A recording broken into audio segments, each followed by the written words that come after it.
Hi everyone, continuing on with my series on the films of 1973, a request from Xenu, a film called The Spook Who Sat by the Door. Now, when I got this request, I was intrigued but also a little frightened. I wasn't sure what the spook in the title referred to. I was hoping that it didn't refer to an African-American person. This is one of the movies where I basically just didn't know a thing about it before I watched it. I just started watching it not knowing anything about the story or anything like that. As it turns out, the word spook does in fact refer to a black person. It's a derogatory term for a black person, but also, of course, for a spy, a covert operative for the government, basically. So it has a nice double meaning right there. The story is about, the main character's name is Dan Freeman. He joins a program to racially integrate the CIA. It's all white guys in the CIA, so they're like, well, we need to have some ethnic people in here. You know, let's have a training program for, black men to see if any of them can pass muster. And he's the only one to pass the evaluation. And what they do is they make him basically a photocopier. They have him copying top secret documents. Basically, it's just administrative duties. Doesn't really have a lot of importance. As I said, it's just basically there to show the racial integration of the government. I'm told, the Wikipedia entry on this basically says that the term "the spook who sat by the door" is sort of an unofficial policy to put a person of color close to the entrance of an office to sort of show racial integration, even though it's predominantly white.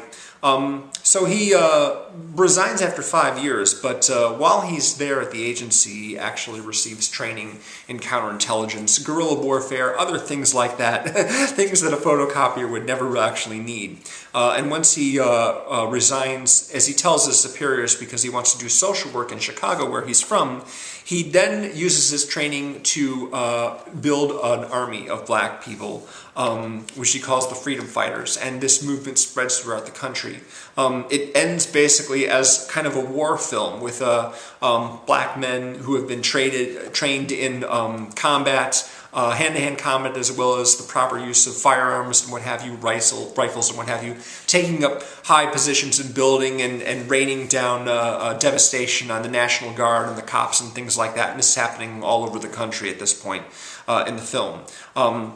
Apparently, from what I've read, it was extremely politically volatile at the time, and the FBI actually suppressed the film, had it pulled from theaters shortly after it was released, despite the praise that it got from critics, and was very, very difficult to get until it was finally released on DVD about 9 years ago. 2004 is when it came out.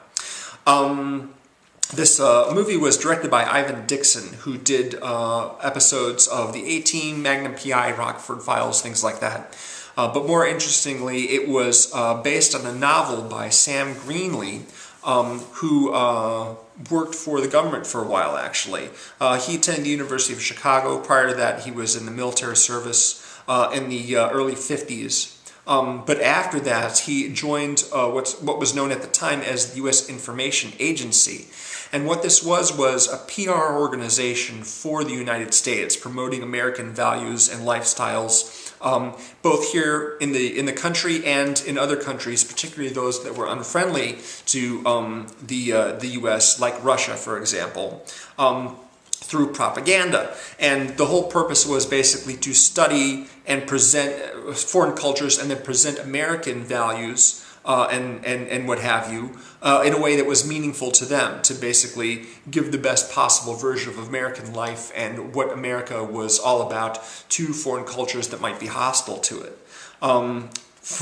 Again, I'm getting a lot of this on Wikipedia right here because I'm not really familiar with, I'd never heard of this agency before I read about it. But what it claims is that there were foreign media reports on the perception of the U.S. Every day, twice per day. That's a lot of media reports on how the U.S. is faring abroad. I'm not really familiar with the actors in this movie. As I said, Lawrence Cook was playing the main character, but most of the other actors, I'm not familiar with him or anybody else. It's funny, I read about the critical reception missing that despite its technical flaws, it's not a particularly well-made movie, but it is very compelling just for its story. And I have to disagree with that. I think it is a well-made movie. I found it to be very exciting and interesting.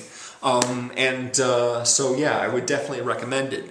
If you can find it. It's probably not too difficult to get a hold of now. I think the fear about the film being politically volatile and inspiring a revolution has long since passed.